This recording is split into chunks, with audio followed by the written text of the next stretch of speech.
So our case is Apple versus FBI and the constant legal battle that's been going on between them regarding security and privacy. FBI has been wanting to gain access into passwords so that they can hack into phones and computers and get basic information on different people. Apple has continuously said no to this, but FBI is still pursuing it and still trying.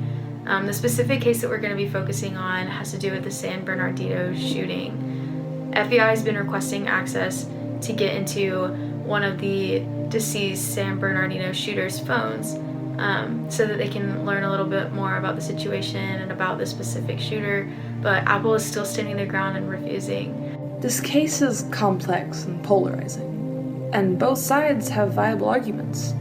So where do our peers stand on this? And really, how much do they know about it?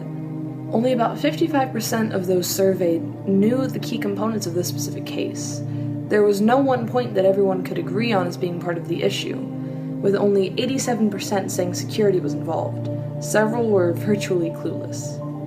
We found that though many knew the overarching idea, many were surprised that this had to do with the San Bernardino shooting. Given that context, several people that were interviewed had to reevaluate their stances. At 57%, most people, when asked to choose a side, chose to support Apple and their stand for privacy. But the FBI supporters were not far behind, citing a need for national security over personal privacy. In explaining why respondents chose their particular side in this case, a few buzzwords became obvious. Security and privacy were the main parties at odds here, but the topics of hackers and backdoors came up, along with terrorism and safety. Given the context of terrorism in this case, we asked how people felt about the FBI unlocking phones in particular cases. The majority were okay with the FBI unlocking the phones of known terrorists. However, the vote was split when it comes to suspected terrorists and more typical criminals. While many were definitively yes or no when it came to this last use, many said that it depended on what kind of crime was being investigated. Overall, the jury is out on who's right and who's wrong between the FBI and Apple. But one thing is certain, this is not the last we will see of the issue of privacy versus security. I think that a lot of people don't realize that the government isn't going through phones for enjoyment or entertainment. They're doing it to prevent terrorist attacks and shootings and bombings. So they're not going through your phone to see if you're cheating on your boyfriend and expose you. They're going through to see if you have any words like bombing or shooting and then searching deeper into that. And so if you are innocent and aren't planning anything, then why do you care if a stranger knows your lunch plans for the week? You won't even know that they know that, and they probably won't know that because they're not wasting their time going through random people's phones. You have things protecting you from unreasonable searches. You have the Fourth Amendment. The Patriot Act says that the government can do this if it's reasonable, so that's what they are doing. They have proof that this works. Since 9/11, there has been over 50 thwarted terrorist attacks, including the Lackawanna 6 plot and the Portland 7 investigation. So we have proof that something works, so why would you mess with it just because you're uncomfortable that someone may or may not be reading your emails? You can't change something just because you're uncomfortable with it. It works. This is something that has prevented so many things: school bombings, shootings, child pornography. It catches all these things. So we don't want a law that says after you have done something, we will find you. It says we will find you before you do something. And that's something that people need to start thinking about.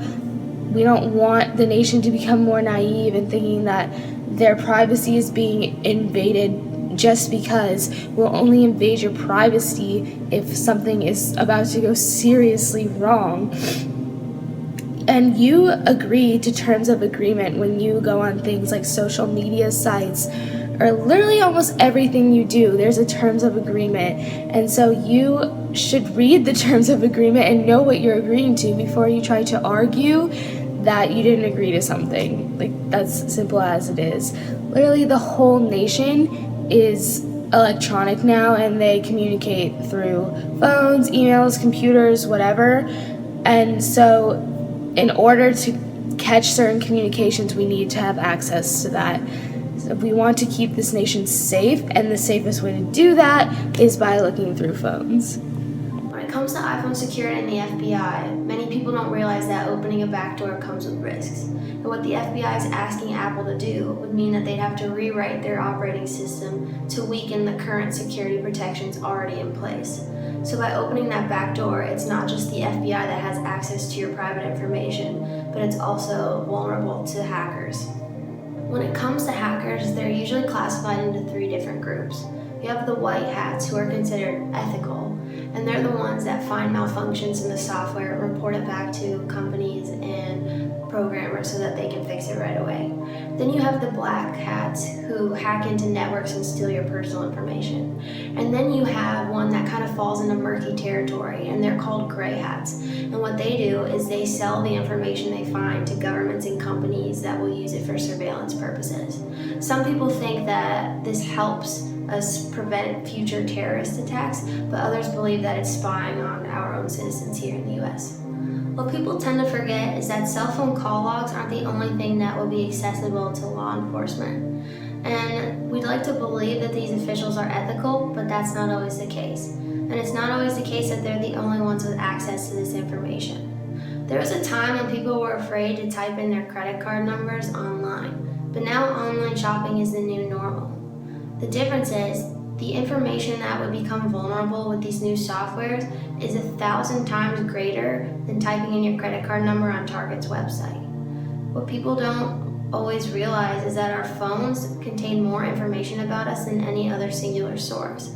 We have our photos and the iCloud and the calendars with our schedules in them, and our social media and our mobile banking, and even our location services that track our every move.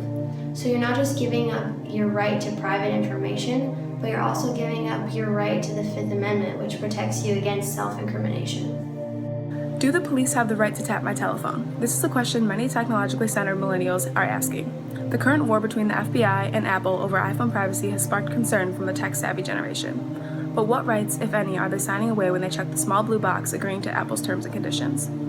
Apple makes a point in their privacy agreement to say that they believe that security should not come at the expense of privacy. Also, Apple only allows law enforcement to use information that they are legally entitled to. In contrast, they act in good faith and state in their terms and conditions that any emergency involving imminent danger of death or serious physical injury to any person requires immediate disclosure. Yet, in the San Bernardino terrorist case, even after Judge James Orenstein said it was reasonable for Apple to extract the data from the device, Apple refused.